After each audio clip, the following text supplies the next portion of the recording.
Thanks, Anthony and Mr. Steve Marks. First, I want to introduce the other folks from OLCC that you've probably seen before. On the end, we have Jesse Sweet, who is the Director of the Administrative Policy and Process for the state. We also have Amanda Borup in the middle there. Amanda is a Marijuana Program Policy Analyst. And then we have Danica Hipsman, who is the Director of Statewide Licensing. So let's welcome them up to the stage, please, real quick. So I've got some questions prepared where we're kind of put them on the spot and find out some of what I know is burning in people's minds. First, I'll just give you a little background. I see a lot of familiar faces, people that have been in the industry for a long time. Over 25 years ago, when I was discovering cannabis, getting out of high school and learning what I liked about it for recreational purposes then, my mother came down with cancer, and my best friend's mother got HIV from a blood transfusion. And in the 90s, HIV was still very mysterious, and we weren't understanding what was up, and people were afraid to hug or kiss her. And I knew a little more about it and was very involved with trying to help her feel better. He was a very good friend of mine, and then both of our moms were going through this traumatic period. We lost his mom, and my mom survived twice breast cancer and has been around a long time, still trucking along. And we're both, one was pro-cannabis and one wasn't. And my mom had never smoked cannabis and never been around cannabis and did not want me to be around cannabis, so it was hard for me to come at her and explain how beneficial this could be. Mom, I see this as helping people. I had some good friends that took me down to San Francisco on a trip and introduced me to some crazy wild guys that were talking about hemp and cannabis, and some of you might know who Jack Hare is. I heard of Jack. God rest his soul. Let's give Jack a round of applause. We miss Jack. And Crazy Ed Rosenthal, who taught me how to grow cannabis when I didn't know how, so I could try and provide my mother with a product that was going to help her get through her problems.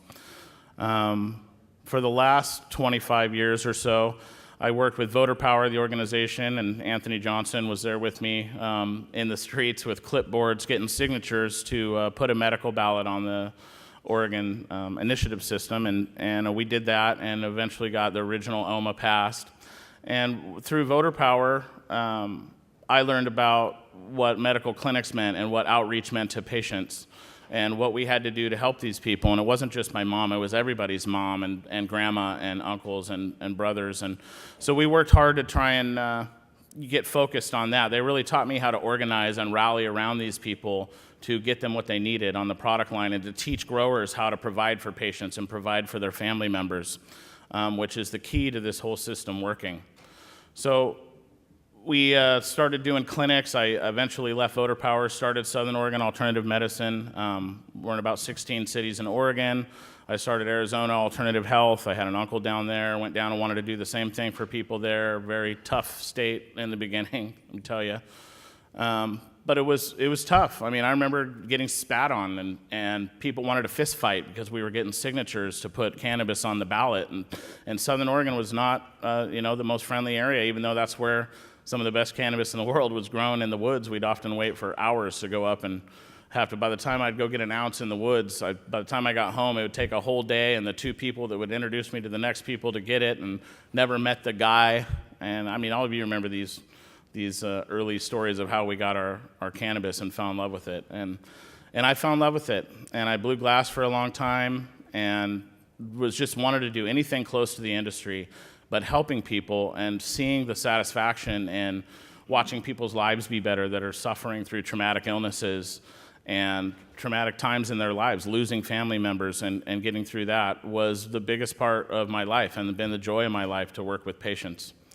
A few years ago, a friend of mine in Southern Oregon, I have a restaurant down there, a friend of mine came in that had just been appointed to the OLCC as chairman, Rob Patridge, who's not with the agency anymore, but was elected by former Governor Kitzhaber to handle that stuff. And he came to me and said, hey, he was a former prosecutor, so he was a Klamath DA, and all he knew about cannabis was going into a farm, cutting the plants down and arresting everybody on site. So it was a little bit different angle for him to come and told me, hey, I don't know anything about this. We got to do this. Will you help me do this? And so that's when we started forming the Rules Advisory Committee and getting a lot of great people in the industry that have been around a long time that understand how it goes. And one thing I can say about the agency is they've done absolutely their best and with limited resources and limited funding to not only pay attention to this massive undertaking of creating a regulated market around cannabis, which is, what a long, strange trip it's been. I often repeat to myself because it's just a trip to see where we're at, to see an organized convention like this, organized business people getting involved and taking it to the next level is super exciting. There's a lot of challenges. I think the agency is doing a good job with what they have to hear us, and they did a statewide listening tour in the beginning and went around and really wanted to hear what we thought it should look like. And some things turned out the way we thought they should be, some things didn't. And I think we're learning as industry people, some of these things are for the best. The tracking systems, things that we never did when we were growing for years, keeping track of what nutrients we were using or what was potentially a better strain than another. It was all just not organized. Now we're organizing these things. We're able to operate in the open, which is great. I think, the black market was the way it was. The black market was how people made money. That's how we had to make money to be able to make medicine for people. The day Pfizer starts making pills for free, then I would say growers should be able to grow for free. So this new introduction into where medical patients and medical growers are going to be able to participate in the recreational system, and we're going to talk about that a little bit. Steve talked about it a bit. It's a complicated thing to make people understand something we've been doing in the program for over, around 20 years now. All of a sudden now it's a big shift, and patients and growers that are in that realm don't deal with the changes as easy as others. So we're trying to find some balance in between, and I think Oregon by far, and people have heard me say this before, but I think we are the -- 1 state in the country that has legalized cannabis and protected our medical patients and growers far beyond anyone else's programs. And, that's a big deal. It's a big deal to know that these people sitting here, even they don't have to, they're not dictated necessarily to care. They're dictated to do something about what the legislature says to do. But I know these people. I know them personally. I know they care. I know they do want to find a way for us to be able to take care of our patients and keep them in the mix. Rob Patridge understood that, how important it was to take care of the people who this industry was built on. This industry was built around sick and disabled people and the growers and caregivers that were compassionate enough to take it on and risk imprisonment a lot of times. So I think where we're at now from where we've been is light years. I think we have a long way to go with great legislators. We have some of them here sitting with us that are keeping our voices heard at the legislative level, which gives them the tools they need at the administrative level to make these things happen. Some of the frustrating things we've seen as a multiple license holder, I've got stores. I understand the challenges of stores. I understand where farmers are, and we got to pay our crew at the end of the harvest season. We know the challenges around stores, being too many stores. A lot of us feel like there's too many. And so those are the kind of things that we have to be vocal about. And I encourage you to be vocal with your legislators and the legislators that are in the realm of this stuff.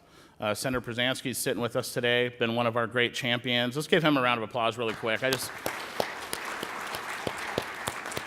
Floyd has been awesome in really hearing what the challenges are and staying with it. A lot of legislators have kind of come and gone. We've lost our committee that was a group of legislators deemed to kind of handle this stuff, and now we're back in the open waters again.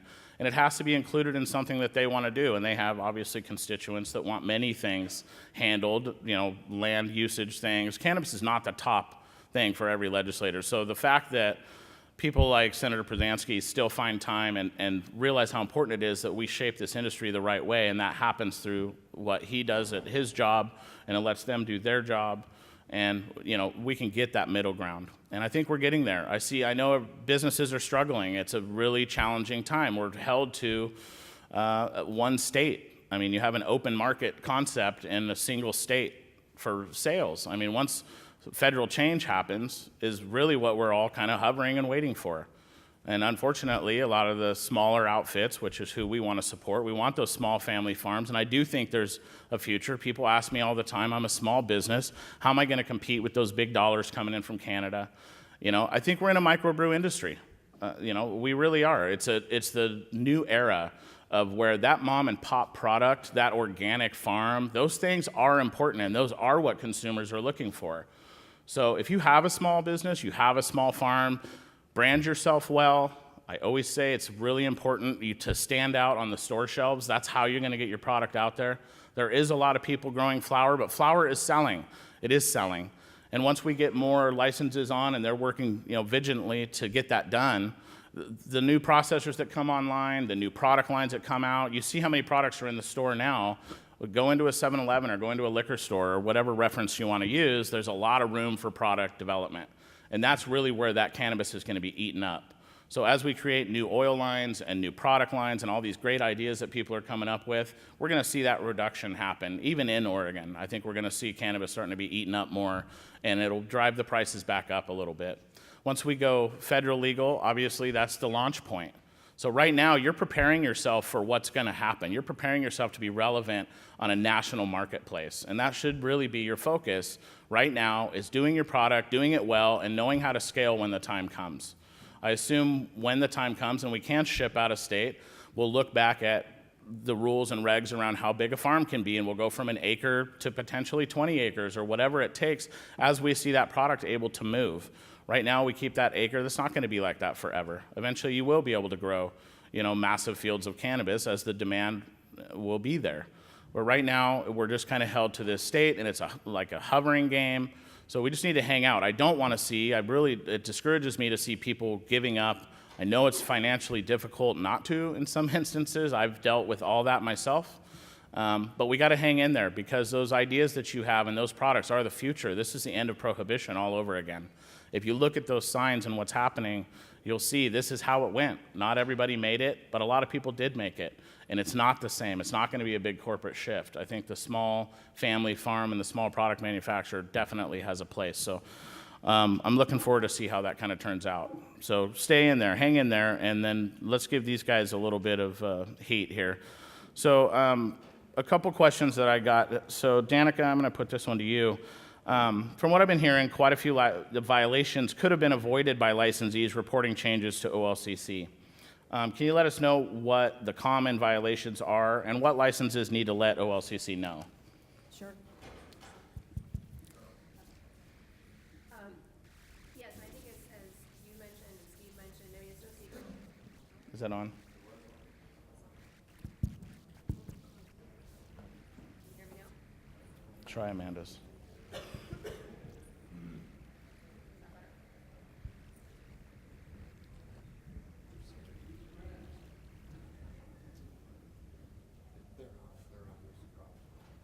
Is that better? That's better. Right. There you go. Okay. There's no secret that this market is in an incredibly dynamic but difficult phase right now. We took a very free market approach in Oregon here. So over the last couple of years, a lot of licensees coming on board. And I think it was not unexpected that at some point there would be somewhat of a glut in the market. Too many licensees, too much product, prices go down. And businesses are struggling. There's a lot of people that are trying to bring on new investors, selling out their businesses, a lot of consolidation going on, or trying to scale up or scale down their operations within the premises that they've licensed. All of that are things that require licensing attention, and it's one of the reasons why we shifted a lot of our focus from new applications to be able to serve those existing licensees and help them get through this phase of the industry.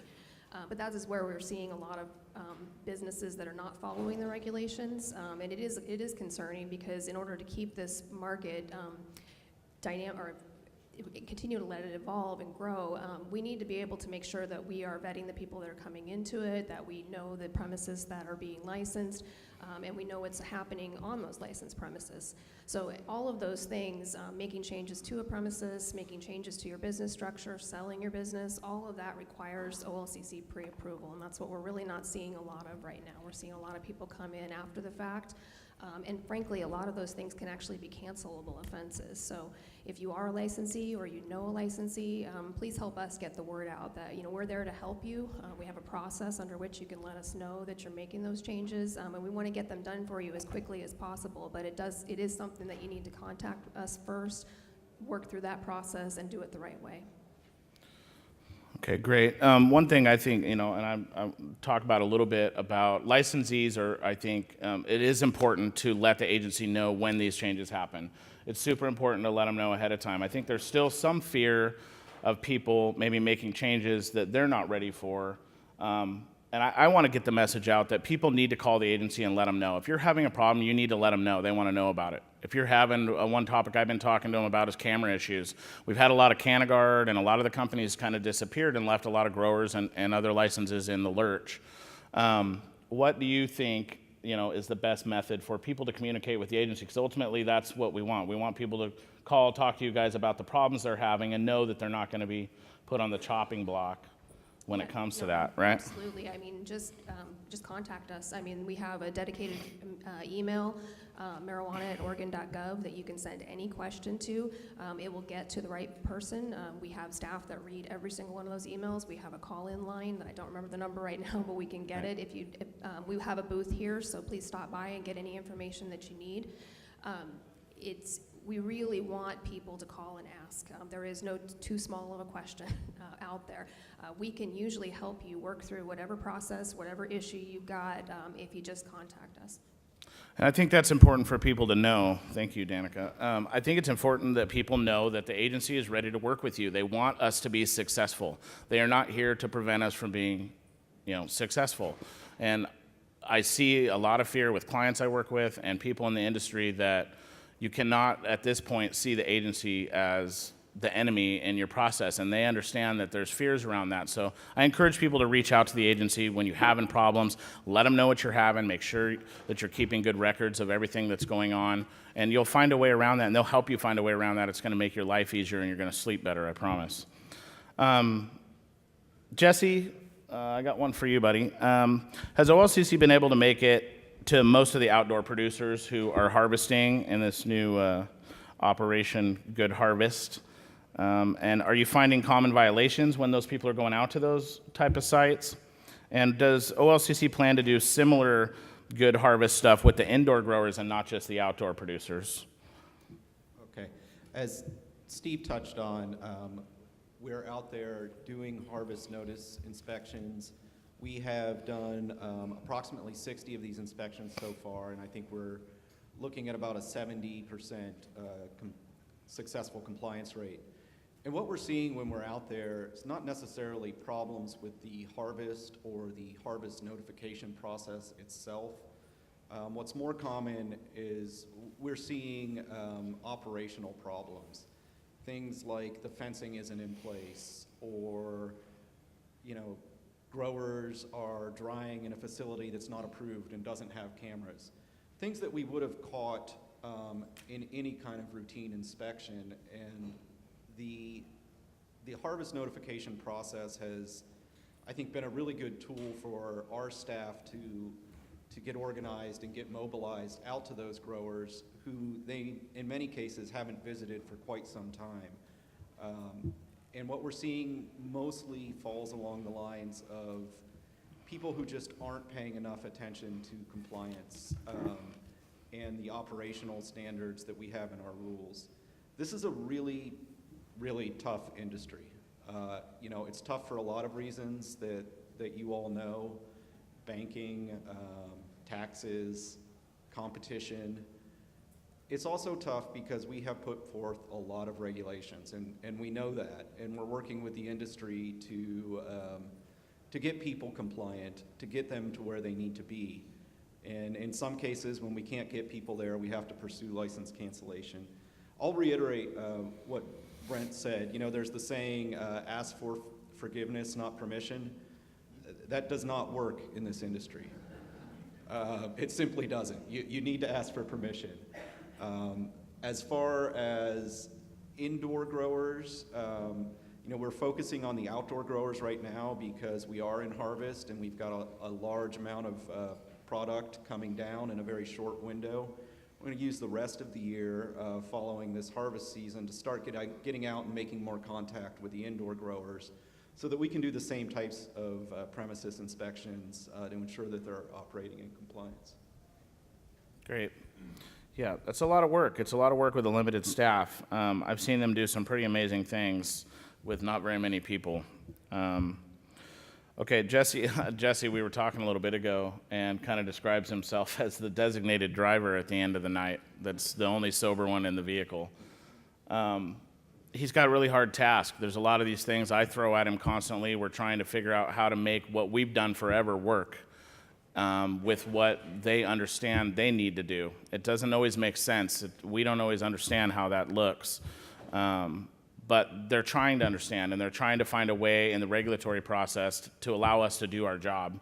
When we looked at, some of you may have saw the big pile of burning marijuana that I had a couple years ago, kind of went national. Bob and Tom called me about it, but it was all about moldy cannabis and what that looked like. And in the beginning, a lot of these rules and regulations came from what they knew. Metric came from Colorado. They only understood indoor grows. They wanted us to cut a whole plant and hang it upside down when we harvest. Once I showed them what plants look like, they understood why that probably wasn't going to work. 10-pound outdoor plants don't do that, not without a small crane.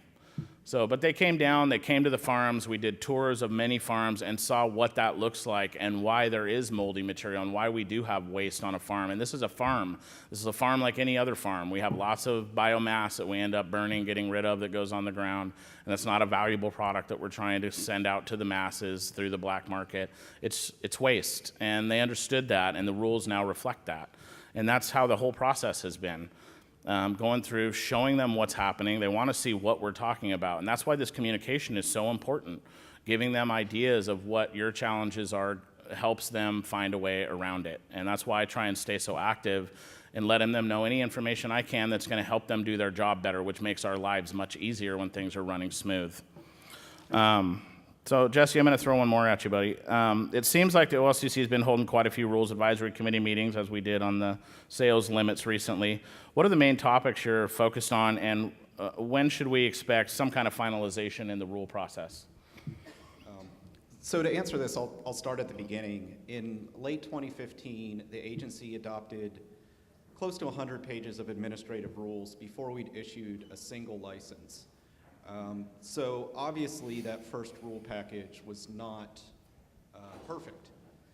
We have undergone since that time major revisions in the legislature, and the agency in its rulemaking has devoted most of its resources to keeping up with the legislative changes rather than going back and fine-tuning that base package based on what we have learned from both our staff working in the field and from input people in the industry.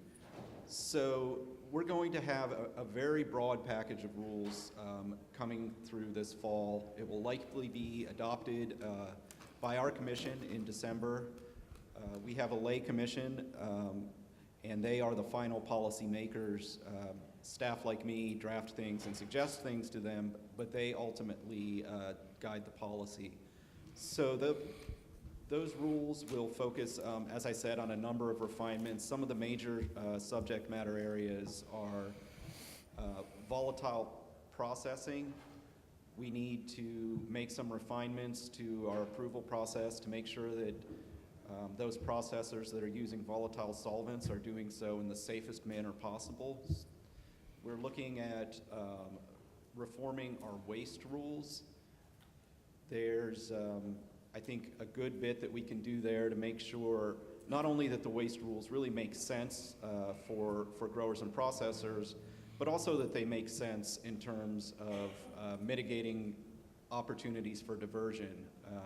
We have identified waste as one of the key areas where items can be misrepresented in metric and diversion can occur. We'll also be looking at refining a number of things around our compliance areas, what licensees can and can't do when they're under suspension, for example. Under what conditions would we restrict a license rather than cancel it? It's a fairly long list. And as far as the calendar goes, we will be putting out a public notice which will say in much more detail what we're considering. And that public notice will go out in November, I believe, which begins a 2-week public comment period. And it's really important that people who have an interest in these rules pay attention to that public comment period.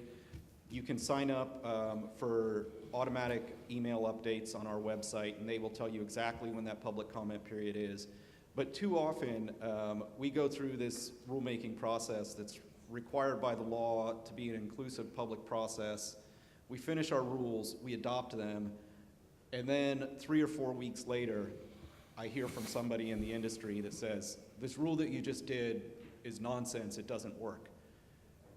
And it's really difficult for the agency to receive the input and make a meaningful change at that point. The time for meaningful input is in the public comment period. That's when it's going to be very useful for us to hear from you. So I would encourage everyone who's not signed up for those updates, sign up for the updates, read the rules carefully when we put out our notice, devote the time, if you have an interest, devote the time before the rules are final, and that's the way that you'll be the most effective advocate for your interest. The old, if you don't vote, you don't get to bitch. It's the same thing. We got to get our voices out there. You've got to let them know what's going on. These public comment periods are so important to show up to and make your voice be heard, because there's things that not everybody thinks of. I don't think of everything. I know there's so many challenges that we're facing in the industry. It's really important that we communicate that to the agency so they can try and fix it and make it work better. So please be active. Please be involved in that process. So important. So, Amanda, I'm going to shoot one back at you on medical stuff. There's a lot of question around medical. There's a lot of fear about transitioning in, getting people tracked, getting people in the system. I think there's still a lot of questions about how a card holder can access medicine in the new system and what that looks like. And give us a quick rundown on kind of options that people have coming into that space. Okay, definitely. So I think I want to start at the retail level. At the retail level, a card holder can receive product free of charge. They're also not taxed on the product that they purchase at the retail level. And then they can buy what are called medical grade products. And so those are products made at a higher concentration limit or a higher potency limit than the recreational users.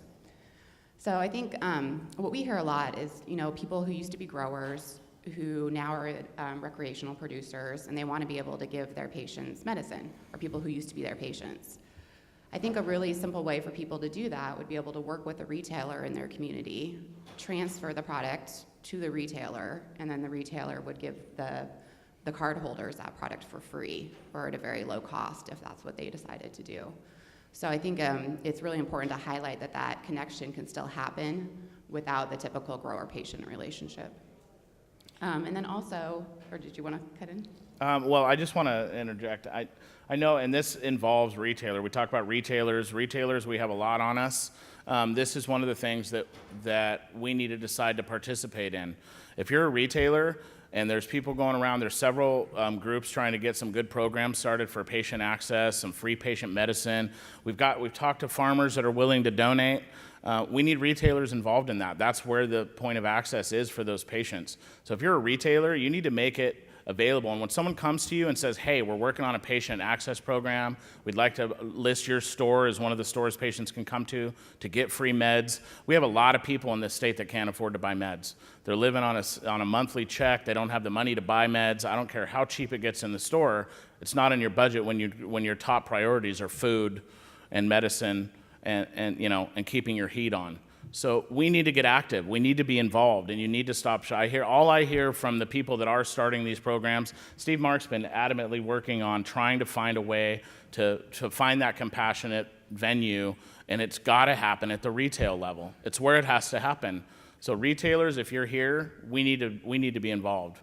I need to be involved. We need to make sure that we're giving that vessel for these people to be able to get their medicine. It doesn't take a little bit more storage space to have just a basic product that is your giveaway for that month or something that you can donate to a card holder. We have to take care of these people. We have our own struggles, but we can't forget who these people are and why we've been doing this for so long and how important that is. And that's where it's got to happen. That's where they have to be able to keep track of what's happening. So we can give away free medicine at the stores. We don't have to be taxed for that. We need to take advantage of that. That's a great loophole.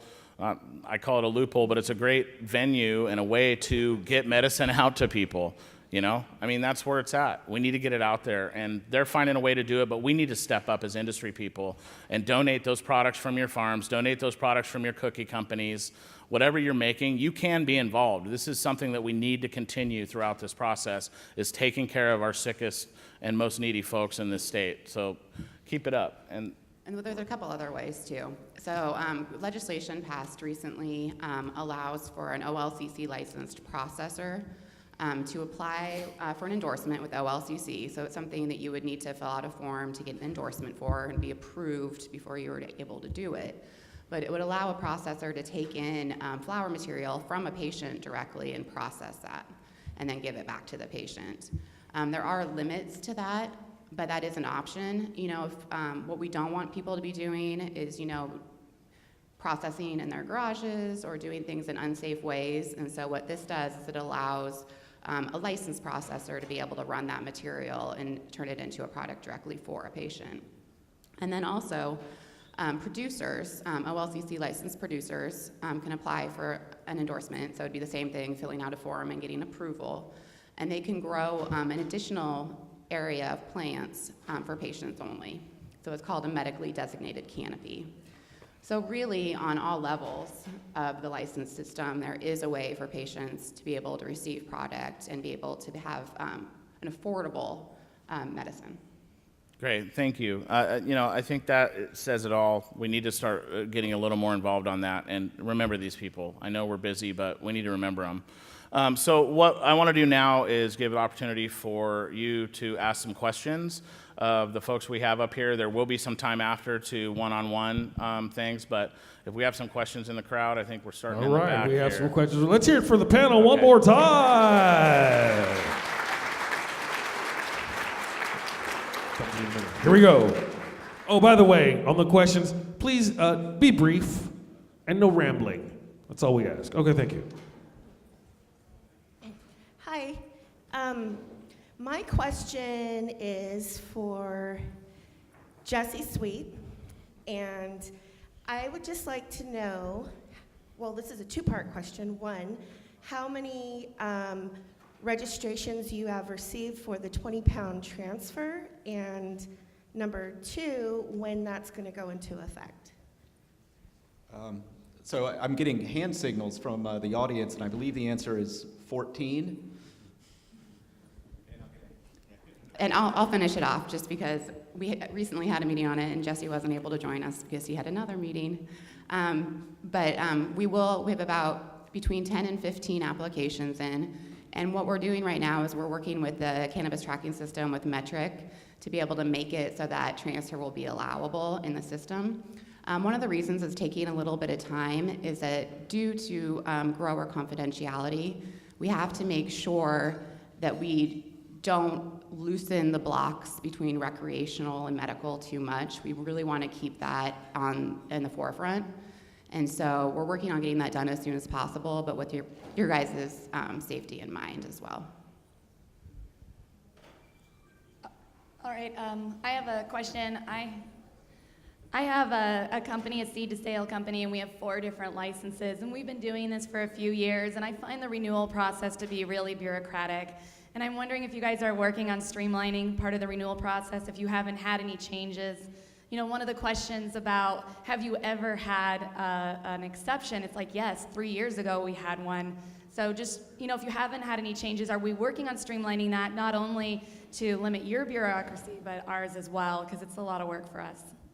So the short answer is yes, absolutely. It has definitely been difficult on our end as well. One of the biggest reasons why it has been a more cumbersome process for licensees is because of the volume of changes that have happened both legislatively and with our rules over the last couple of years. So somebody licensed really early on, by the time they get to their renewal, there's been a number of changes in the requirements that we just need to verify that they meet those current standards.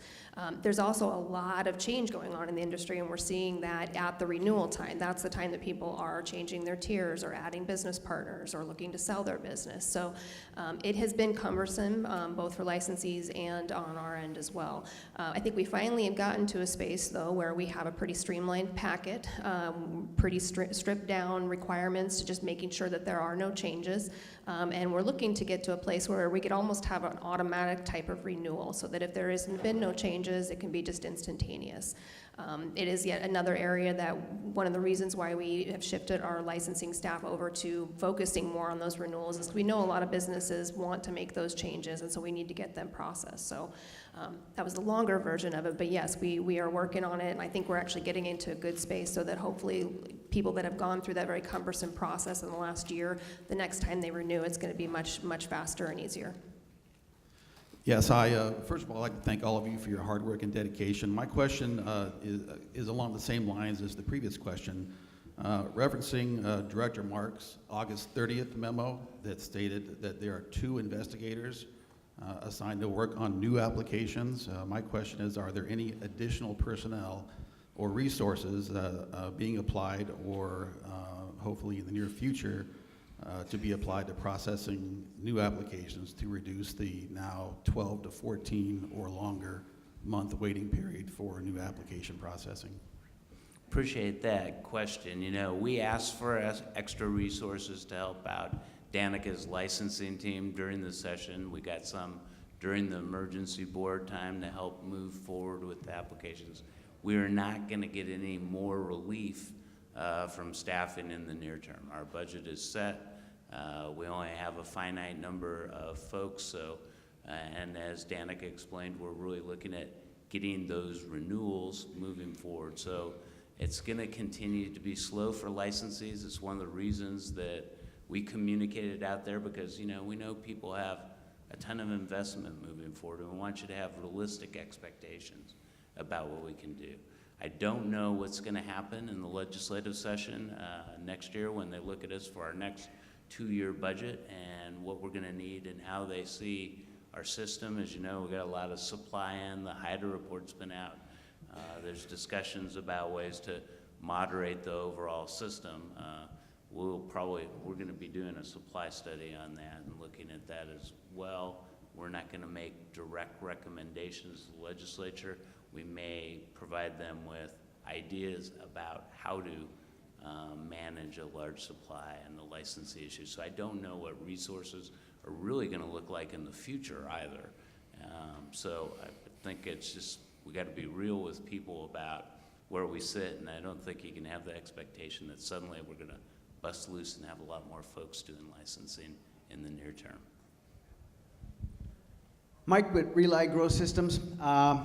Federal government has a long history of farm subsidies. After last season's incredible market correction, a lot of very knowledgeable talent, grower families suffered all kinds of losses.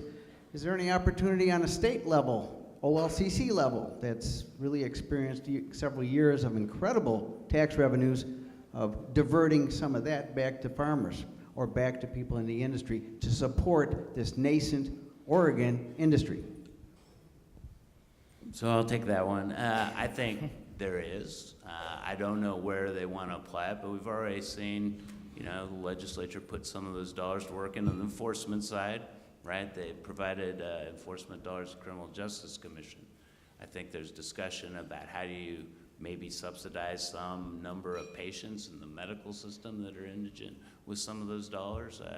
There is requests, I hear, about having like a farm subsidy program. I don't know that that's going to fly, but I do know it's an active conversation. You know, you are generating a lot of dollars. Sales in the last couple months have been continuing to go up in terms of tax receipts. So I don't know how much of that you can get, but I certainly do think that there's a strong interest in general research, medical research and general research around the cannabis side. There's also this interest in how do we support a broader nursery system, and we're going to need that, I think, eventually. Maybe it's happening out there, but we haven't seen that nursery endorsement really taking place where you could have maybe more strains, and because now you have to realize your new production inside the system, we really do need to make sure that those plants are available and grown so people can plant their crops in the future, Adam. So the answer is there's some money there. I think some of it will be directed towards the cannabis industry, but I can't tell you where.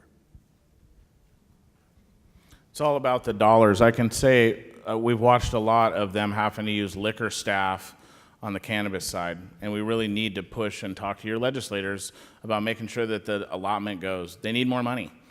They don't always say it, but I see it. They need more money to make this happen. We want faster turnaround times. We want that. It takes staff. They're limited people. We've got a limited, this guy's deemed with taking care of all the packaging and labeling. That's a big undertaking when you got so many product lines coming in. So they need more money, but they're held to what they have budget-wise. So they've done an amazing job with what I've seen them do, just to give you a little insight. Jump right back in here because I do want to talk about one of our main priorities, one of our efficiency points. Our licensing system worked well for us to get you up and running. We produced over $200 million of tax revenue with that initial system we put in. Well, that hasn't worked well for us for doing these renewals. It's failing us. It's failing Danica's team. You don't see that, but this has really put a lot of pressure on licensing because we don't have that automation in place. We're going to migrate out of the system we are, and they didn't do anything wrong. They helped us get to where we are. We just need a new product, a new provider, and we need to work on the policies that help that move quicker so that, we'll have some efficiencies there. So on behalf of the agency, we need some help with getting our IT requests in place and building that up. That'll help you. I have a quick question. It's on a little different side than product. It's more on the service side. Are there any plans to create a certification program similar to Washington as in the medical certification program to recognize consultants' knowledge beyond bud tenders, that type of thing?